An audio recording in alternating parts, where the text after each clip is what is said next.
행복한 추석 명절 되기를 축복합니다.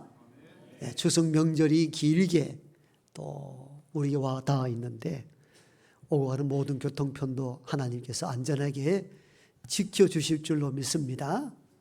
그런데 기쁜 명절이 되어도 부모, 친척, 또 가까운 분들 만나기를 싫어하는 분들이 종종 있습니다. 왜냐하면 오랜만에 만난 부모님이나 친인척 어르신들이 덕담스러워하는 말씀을 듣기 힘들어하기 때문입니다. 우리는 보편적으로 학교 다니는 아이들을 두면은 이렇게 이야기를 주로 하죠. 공부 잘하나? 근데 이렇게 묻습니다. 그래서 뭉뚱그려서 예 하면은 반에서 몇 등 하노? 이렇게 묻습니다. 참 곤란한 질문입니다. 1등 하면 답변하기 쉬운데 1등은 한 명밖에 없으니까 나머지는 다 10등 의식에 빠져 살잖아요. 반에서 몇 등 해? 이렇게 묻습니다. 듣기 힘든 일들이죠. 고3쯤 되는 아이들에게는 대학은 가야지 이렇게 합니다. 예, 가야지 이렇게 하면은 그 다음 또 이렇게 말씀하죠. 어느 대학 갈라노? 이렇게 묻습니다. 대학 들어갈까 말까 싶은데 어느 대학까지 생각도 안 나는데 참 답하기 힘듭니다. 그렇게 어렵게 대학을 졸업하고 취업 준비생으로 있을 때는 그것 알지 못하고 이제 취업해야지. 안 하고 싶은 사람 누가 있습니까? 자꾸 힘든 이야기만 합니다. 그래서 억지로 힘들게 취업했습니다. 열심히 돈 벌어가지고 결혼도 하고 꿈을 꾸고 계획하고 있는데 어느 명절에 갔더니 또 말합니다. 결혼도 해야지. 또 이렇게 합니다. 결혼 안 하고 싶은 사람 누가 있습니까? 하고 싶죠. 그래서 모아서 결혼했는데 그 다음에 또 가면 또 이렇게 말합니다. 애 낳아야지. 끝이 없습니다. 그러니까 어른들 만나기 힘들어하고 아예 명절날 이 핑계 저 핑계 대고 안 노려 하죠. 어르신들은 그것이 관심이고 함께 이야기해보자는 의미로 던진 메시지인데 젊은 세대는 그게 너무 힘들게 오는 거죠. 그래서 만나고 싶지 않아 합니다. 그래서 제가 명절날 어떤 덕담이 좋은가 하고 인터넷에 한번 검색해 봤어요. 명절날 누구나 듣고 싶어하는 덕담이 있다면 알려주세요 하고 인터넷 쳐봤더니 이런 거예요. 올해도 복 많이 받으세요. 건강하세요.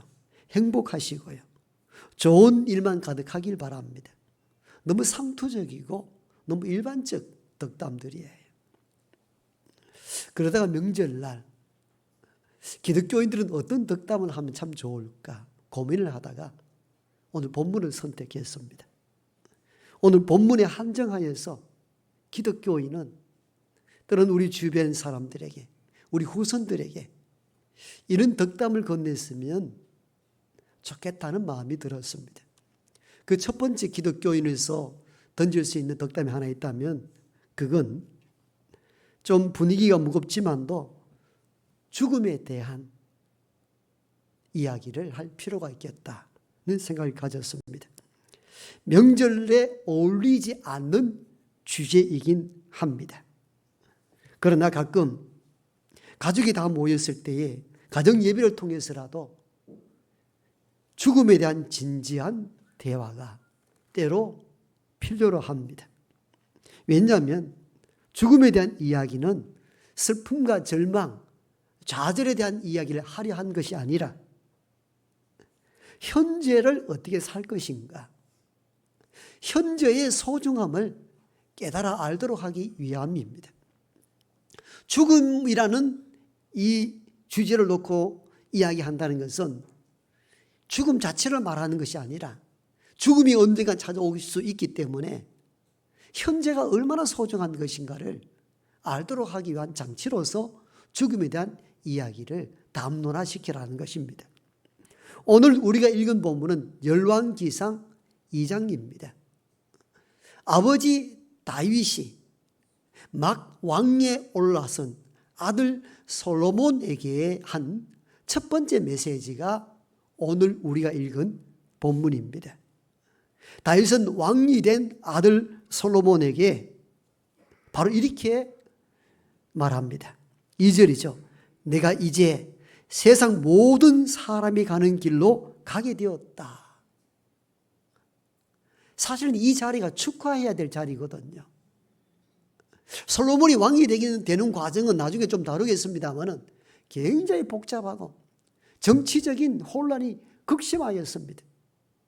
어렵게 왕위에 오른 아들 솔로몬에게 그 어려움을 극복하고 힘든 과정을 거치고 왕이 되었으니 참 축하하다 한다 이렇게 해야 될 법한데 축하에 대한 내용은 한마디도 언급하지 않습니다. 죽음에 대한 이야기를 합니다. 아들아, 나도 여러 사람들과 똑같이 가야 할 길을 가게 되었다. 죽음에 대한 이야기를 합니다. 왜 좋은 자리, 축하해야 될 그 자리에 죽음에 대한 이야기를 했을까요? 서두에 잠깐 언급했듯이 인생은 영원하지 아니하며 죽는다는 사실을 알아야 하고 그 죽는다는 사실을 알 때에 현재가 얼마나 소중한 것인가를 알 수 있다는 겁니다. 그래서 죽음 이야기한 것은 현재의 소중함을 일깨워주기 위한 아버지 다윗의 마음이었습니다. 현재가 너무너무 소중하다. 지금이 너무너무 귀한 때라는 것을 알리기 위한 것이었죠. 사람들은 종종 착각합니다. 영원히 살 것까지. 그럴 때 어떤 현상이 일어나는가? 현재를 소홀히 여길 때가 많아집니다. 그저 서울을 낭비하는 것이죠. 영원히 살 것 같이 착각하고 사는 사람들은 현재 충실하지 못합니다. 그러나 죽음이 임박했다 느낄 때는 초와 분이 귀합니다. 암 전문의인 이병욱 선생의 글을 읽어봤는데 암 환자를 많이 대하다 보니까 그리고 암을 앓다가 돌아가시는 분들을 보면서 그가 느낀 것이 뭐냐? 암을 통해서 생명이 얼마나 소중한지 하루하루가 너무너무 귀한 것을 느끼더라는 거예요. 너무너무 소중한 가족과의 관계 이 모든 것들이 너무너무 절절하더라는 거예요. 위암 환자들은 밥을 마음대로 먹고 살 수 있다는 것이 얼마나 큰 축복인가를 그때 깨닫게 되더라는 거예요. 대장암 환자들은 병을 시원하게 볼 수 있다는 것이 얼마나 큰 축복인지를 그때 깨닫게 되더라는 거예요. 우리는 너무나 일상적인 것, 마음 놓고 밥을 먹고 마음 놓고 화장실을 드나드는 것이 자연스러운 일을 여기는데 환자들의 입장, 암 환자들의 입장에서 보면 밥을 마음대로 먹을 수 있다는 것, 화장실을 마음대로 다니며 사용할 수 있다는 것이 그 순간이 얼마나 귀한지를 알더라는 거예요. 그러면서 이병욱 암 전문의는 그렇게 말합니다.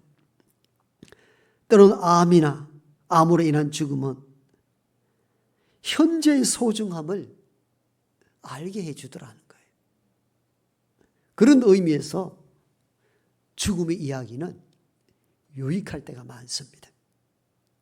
아버지 다윗이 곧 왕이 될 솔로몬에게 가장 처음 한 메시지가 죽음에 대한 담론이었습니다. 얘야, 내가 모든 사람이 가야 할 길을 나도 가야 할 때가 왔다. 이 죽음에 대한 이야기를 통하여 아들 솔로몬아, 너 또한 영원하지 않는 존재임을 인식하라. 언니가 죽음이 뜻하지 않게 너에게 찾아올 날이 있을 터이니 현재를 소중히 여겨라. 그런 의미에서 주셨던 메시지가 죽음이라는 이야기였습니다. 그리고 이어서 다윗은 아들 솔로몬에게 죽음에 대한 이야기를 한 것은 네가 지금 누리고 살아갈 권세, 권력, 순간 그리고 찰나에 불과하다는 사실을 일깨우기 위함이었습니다. 다윗은 내가 누려왔던 왕의 권세가 이제 막바지에 이르자 영원하지 않았다는 것을 깨닫게 됩니다. 그래서 아들 솔로몬 왕에게 죽음의 이야기를 하게 된 것입니다. 권력, 권세 영원할 줄 알았지 영원하지 않단다.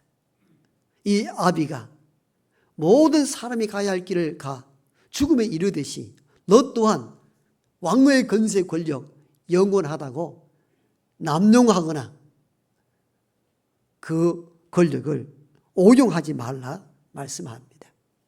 다윗은 왕의 권세가 영원할 줄 알고 한때 그 권력을 남용함으로 인생에 상상할 수 없는 아픔을 경험한 인물이거든요. 다윗은 그걸 알았죠. 왕의 권세가 영원할 줄 알고 신하를 살인교사에 죽이고 신하의 아내를 빼앗아온 그 아픔, 눈물, 고통의 세월들을 경험했던 장본인입니다. 그래서 왕이 된 아들에게 축하하기보다는 죽음을 이야기했던 것은 권력, 권세 남용하지 말라는 겁니다. 영원하지 않다는 것입니다. 그래서 아버지 다윗은 아들에게 축하받아야 될 그 자리에 죽음을 이야기한 것입니다. 세 번째로 아버지 다윗이 아들 솔로몬에게 죽음을 이야기한 것은 죽음은 모두가 동등하다는 겁니다. 평등하다는 것입니다. 왕이라 해서 피해갈 수 없다는 것입니다. 그래서 2절에 내가 모든 사람이 가야 할 길로 가나니 모든 사람이라고 평가합니다. 모든 사람이란 왕이나 평민이나 노비나 주인이나 종이나 똑같이 죽음을 맞이한다는 것입니다. 왕이라 한다 할지라도 죽음을 피할 수 없다는 것입니다. 여러분 이렇게 고백할 수 있는 것은 다윗이 대단한 고백입니다. 왜냐하면 고대 왕조 사회에서의 왕들의 생각은 신적 존재를 추앙받았고 불멸 사상이 있었습니다. 불멸은 멸하지 아니한다. 사라지지 않는 존재로 여겼습니다. 그렇기 때문에 그들은 죽어서 큰 피라미드를 통해 가지고 불멸성을 드러내 보였습니다. 왕의 권위는 죽어서도 여전히 존재하는 것입니다. 경주 가보면은 왕의 고분들이 많잖아요. 큰 왕릉들. 여러분 죽어서도 왕의 권위가 소멸되지 아니하는 권세 있는 자로 여깁니다. 그런 생각들을 가졌던 그 시대에 다윗은 이렇게 고백합니다. 내가 모든 사람이 가야 할 길을 간다. 우리는 너무너무 당연한 진리를 받아들이지만도 왕조 시대에 이런 고백은 상상할 수 없는 엄청난 고백입니다. 여러분 왕은 평민과 다릅니다. 다르다는 인식 구조 속에 살았습니다. 그런데 오늘 이렇게 고백합니다. 내가 모든 사람이 가는 길을 함께 간다는 거예요. 죽음에는 차별이 없다는 겁니다. 똑같다는 겁니다. 왕이든 노비든 누구든지 한 번 죽음을 맞이하게 된다는 겁니다. 솔로몬아, 네가 왕이 되었다고 특별의식 가지지 마라. 모든 사람이 가는 그 길을 네도 가게 될 거라는 것입니다. 그러므로 권력을 오용하거나 남용하거나 왕이라고 대단한 존재로 여기지 말아라. 그냥 한 사람에 불과하다는 것입니다. 그걸 인식할 때 바른 직분을 소화해낼 수가 있다는 것이죠. 그런데 여러분 이 세상을 보십시오. 사람들은 죽음을 동일하게 맞이하는데 죽고 난 이후에도 차별을 하잖아요. 그죠? 차등이 있는 존재로 만들어냅니다. 특히 언어, 단어에서부터 시작됩니다. 죽음을 사람의 신분에 따라 다 다르게 사용합니다. 왕이나 대통령이 돌아가시면 어떻게 씁니까? 서거라 합니다. 종교계에 뛰어난 분들이 돌아가시면 선종이라 표현합니다. 선하게 마무리했다는 겁니다. 그리고 우리보다 나이가 위이거나 높은 사람이 돌아가셨을 때 별세라 칭하고 일반인들이 돌아가면 사망이라 표현합니다. 어떤 분은 제가 차를 몰고 가다가 어떤 칼럼니스트가 비평가가 이 죽음에 대한 단어의 차별성에 대하여 이야기하는데 굉장히 공감하여 한참 깊이 들었습니다. 여러분이 세상을 보라는 겁니다. 죽음은 모두에게 만민에게 동등하게 찾아오는데 왕이든 대통령이든 평민이든 노비든 동일하게 죽음은 오는데 그 죽음에 대하여 단어가 다 다르더라는 것입니다. 왜 서거이며 선정이고 별세고 어떤 일은 사망으로 치부하느냐는 거예요. 단어부터 바꿔야 된다는 겁니다. 죽음은 죽음일 뿐이라는 겁니다. 그러므로 죽음에 대한 단어는 하나일 필요가 있다. 저는 매우 공감했습니다. 아, 그렇구나. 우리가 쉽게 생각했는데, 여러분, 일반 시민으로 살아가다가 돌아가신 분은 그냥 사망이고, 대통령이 돌아가시면 서거여야 될 차별성이 왜 존재합니까? 한 시민으로도 대통령 이상으로 훌륭하게 사신 분들이 많거든요. 단지 시민이라는 이유 때문에 그냥 사망, 어떤 일은 서거, 존중받지 못할 사람이 돌아가셔도 서거, 그 신분 때문에. 그게 옳은 일인가? 그렇죠. 다윗은 그런 의미에서 굉장히 혁명적 인물입니다. 아들에게 이렇게 말합니다. 그런 이스라엘의 왕을 가지고 있었던 직분자였는데, 내가 모든 사람이 가야 할 길을 간다, 이렇게 표현합니다. 이건 그 당시로나 지금으로 봤어도 혁명적 고백입니다. 그렇죠. 아들 솔로몬 왕에게 네가 왕이라고 대단하다고 여기지 말라. 죽음은 똑같이 찾아온다는 사실들을 잊지 말고 그 왕위를 잘 선용하라는 것입니다. 바로 이러한 덕담으로 죽음에 대한 이야기를 아버지 다윗이 아들 솔로몬에게 내려주었습니다. 명절날 주제가 조금 무겁고 어렵다 할지라도 한 번쯤은 가정 예배를 통하여서 메시지할 때에 죽음에 대한 조심스러운 이야기도 필요하지 않을까. 죽음을 통하여서 현재가 얼마나 소중한 것인지, 죽음을 통하여 우리에게 주어진 시간들이 한정적이고 그 시간 속에 어떻게 살아갈 것인지를 한 번쯤 고민하는 것이야말로 참 사람을 만들어내는 귀한 교훈이 아니겠습니까? 그러므로 피해갈 것이 아니라 한 번쯤은 죽음을 담론화 삼아서 덕담을 나누고 현재 소중함을 깨닫는 가정들 되기를 축복합니다. 이어서 아버지 다윗은 아들 솔로몬에게 두 번째 덕담을 주는데, 두 번째 덕담은 하나님 말씀을 지키라는 것입니다. 오늘 3절에 보니까 너희 하나님 여호와의 명령을 지켜 그 길로 행하여 그 법률과 계명과 율례와 증거를 모세의 율법에 기록된 대로 다 지켜 행하라. 말씀을 지켜라. 첫 번째 덕담은 죽음에 대한 이야기입니다.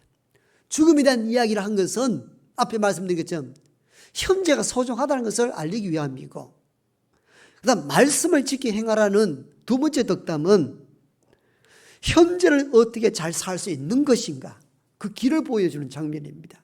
그러니까 두 가지 담론은 분리된 것이 아닙니다. 첫 번째 죽음에 대한 덕담은 현재의 소중함을 일깨운다면, 말씀을 지켜 행하라는 두 번째 덕담은 그 소중한 현재를 어떻게 잘 살 수 있을 것인가에 대한 답변으로 주신 메시지입니다. 그러므로 두 가지 덕담이 분리되지 않습니다. 하나는 죽음이요, 하나는 하나님 말씀 지키라는 것입니다. 죽음의 이야기를 통하여 현재의 소중함을 깨닫게 하시고, 그 현재가 소중하다면 어떻게 현재를 잘 살 수 있을 것인가, 그 길을 하나님 말씀을 통해 주신 것입니다. 그래서 아들 솔로몬아, 첫 번째는 너가 죽는다는 사실을 잊지 말고 현재를 소중히 여기고, 현재를 소중히 여긴다면 하나님의 말씀의 법들을 지켜 행하라는 것입니다. 이게 잘 사는 길이라고 말씀합니다. 다윗이 하나님 말씀을 강조하는 데는 이유가 있습니다.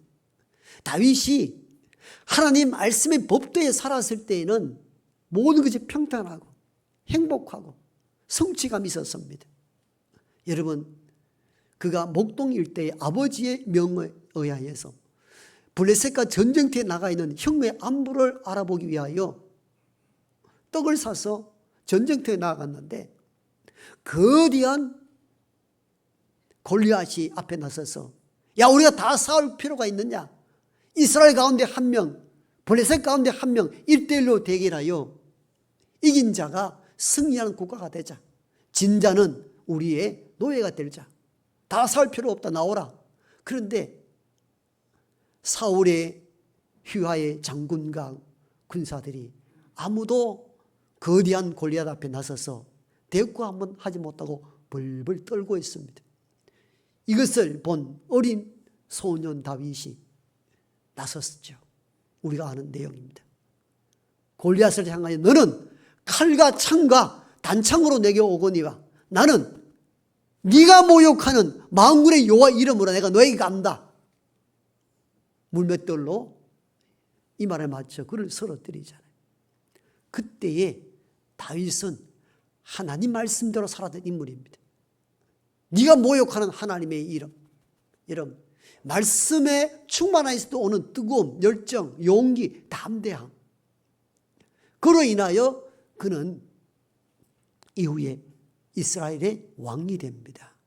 왕이 되고 난 이후 초기에도 오직 말씀의 법도를 지켜 행했습니다.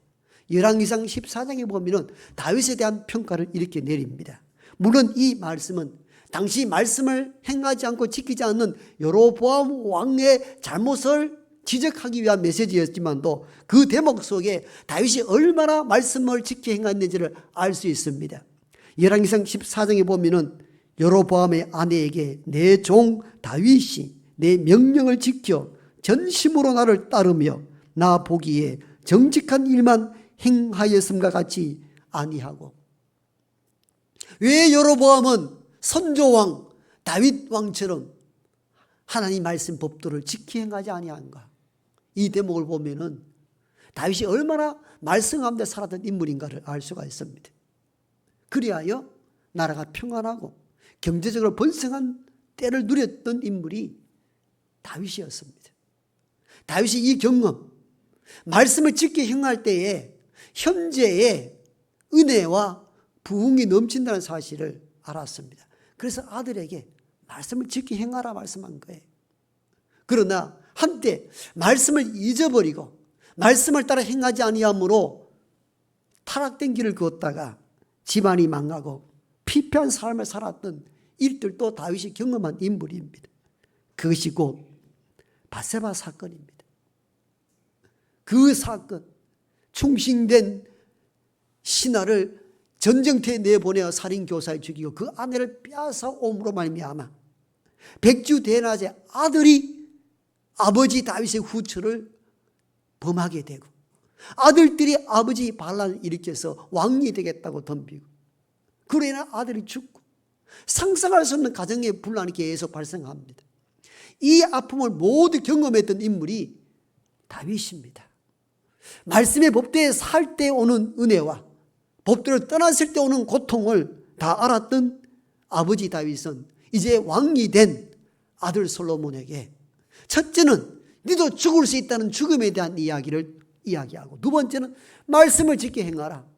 현재의 행복한 삶을 살기 원한다면 아들아 네가 왕이 되었거든. 이제는 하나님 말씀의 법도를 지켜 행하라. 그리하면 너희 모든 길이 형통하리라. 여러분 이런 의도에서 이 말씀을 주셨던 것입니다. 그러므로 우리가 명절에 만났을 때 우리 후손들과 우리 자녀들에게 다른 것은 내가 너에게 줄 것이 없지만도 오직 하나님 말씀의 법도를 지켜 행하라. 이 덕담을 건넬 수 있는 우리 어르신 세대가 되기를 축복합니다. 왜냐하면 성경은 하나님의 감동으로 된 것으로 교훈과 책망과 바르게 함과 의로 교육하기에 유익하고 이는 하나님의 사람으로 온전히 하며 모든 선한 일을 행하기에 온전케 하기 때문입니다. 하나님 말씀만이 사람을 온전하게 바르게 의로 교육하기에 유익한 책은 이 땅에 하나님 말씀 성경밖에 없습니다. 다른 것에서 뭔가 찾으려 하지 마십시오. 그건 우리를 잠시 마음을 시원하게 할 수는 있지만도 우리의 생명을 구원할 수 없습니다. 성경은 하나님의 감동으로 된 것으로 교훈과 책망과 바르게 함과 의로 교육하기에 유익합니다. 사람을 온전히 만들 수 있는 유일한 책은 하나님의 말씀밖에 없습니다. 이걸 가르쳐야 됩니다. 우리는 우리 자녀들에게 이 말씀을 가르치지 아니하고 이 세상의 것에 대하여 너무 심취하도록 만듭니다. 그래서 세속적으로 성공하면 박수를 치고 잘했다고 여기며 하나님의 말씀을 가까이 하지 아니할 때는 그냥 내버려 둡니다. 이게 얼마나 무서운 일인가를 깨달아야 합니다. 여러분, 자녀들에게 무엇을 선물해 주기를 원하십니까? 덕담을 한다는 건 잘 되기를 원하잖아요. 잘 되기를 원하는데 과연 우리는 자녀들에게 하나님의 말씀을 듣고 그 법대로 지켜 행하라. 그리하면 너희 길이 형통할 것이다 라고 가르치느냐는 거예요. 시시때때로 우리의 자녀들에게 하나님의 말씀을 가르치는 우리 모두가 되기를 축복합니다.